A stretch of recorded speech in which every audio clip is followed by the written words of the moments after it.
नमस्कार, मैं अंजना और आप देख रहे हैं अभ्यंक न्यूज नेटवर्क, भारत का सबसे सर्वाधिक खबरों वाला चैनल, जो आपको निष्पक्ष सच्ची खबरें सबसे पहले अभ्यंक न्यूज नेटवर्क पर मिलती हैं। पोप फ्रांसिस के अंतिम संस्कार में शामिल होने वेटिकन सिटी जाएंगी राष्ट्रपति द्रौपदी मुर्मू। 26 अप्रैल को भारत में होगा राजकीय शोक। राष्ट्रपति द्रौपदी मुर्मू पोप फ्रांसिस के राजकीय अंतिम संस्कार में शामिल होने के लिए 25 से 26 अप्रैल को 2 दिवसीय यात्रा पर वेटिकन सिटी जाएंगी। विदेश मंत्रालय ने गुरुवार को एक आधिकारिक बयान में यह जानकारी दी है। 21 अप्रैल को 88 वर्ष की आयु में पोप फ्रांसिस का निधन हो गया था। अपनी 2 दिवसीय यात्रा के दौरान राष्ट्रपति मुर्मू पोप के अंतिम संस्कार में भारत का प्रतिनिधित्व करेंगी और सरकार और भारत के लोगों की ओर से संवेदना व्यक्त करेंगी। 25 अप्रैल को राष्ट्रपति वेटिकन सिटी में सेंट पीटर्स बेसिलिका में दिवंगत पोप को श्रद्धांजलि देंगी।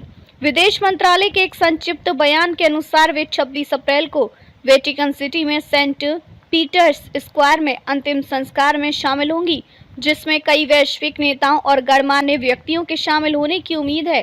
वेटिकन ने गुरुवार को कहा कि कम से कम 130 विदेशी प्रतिनिधिमंडलों ने पोप फ्रांसिस के अंतिम संस्कार में शामिल होने की पुष्टि की है, जिनमें 50 राष्ट्र और 10 सम्राट शामिल हैं। जिन जिला अध्यक्षों और राज परिवारों ने अपनी उपस्थिति की पुष्टि की है, उनमें अमेरिकी राष्ट्रपति डोनाल्ड ट्रंप, ब्रिटेन के प्रिंस विलियम, फ्रांसीसी राष्ट्रपति एमानुएल मैक्रों, स्पेन के राजा फेलिप VI और रानी लेटिजिया और ब्राजील के राष्ट्रपति लुइस इनेसियो लूला दा सिल्वा शामिल है। पोप फ्रांसिस के निधन पर प्रधानमंत्री नरेंद्र मोदी ने शोक व्यक्त किया था और कहा था कि भारत के लोगों के प्रति पोप का स्नेह हमेशा याद रखा जाएगा। उन्होंने कहा कि पोप फ्रांसिस के निधन से बहुत दुख हुआ है।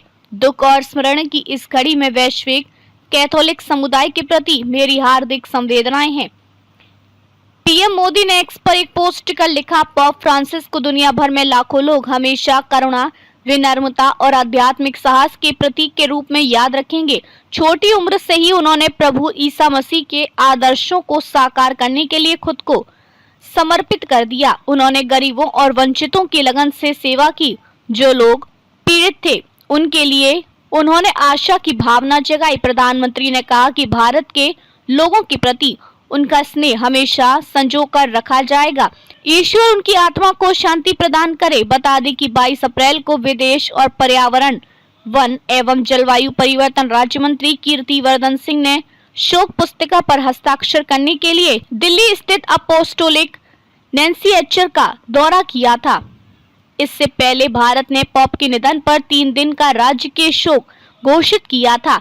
भारत में 26 अप्रैल को मनाया जाएगा राजकीय शोक। भारत ने गुरुवार को घोषणा की कि 26 अप्रैल को पोप फ्रांसिस के अंतिम संस्कार के सम्मान में राजकीय शोक मनाया जाएगा। केंद्रीय गृह मंत्रालय ने गुरुवार को एक बयान के माध्यम से घोषणा की और आगे बताया कि पूरे भारत में उन सभी भवनों पर राष्ट्रीय ध्वज आधा झुका रहेगा जहां इसे नियमित रूप से फहराया जाता है और कोई आधिकारिक मनोरंजन नहीं होगा।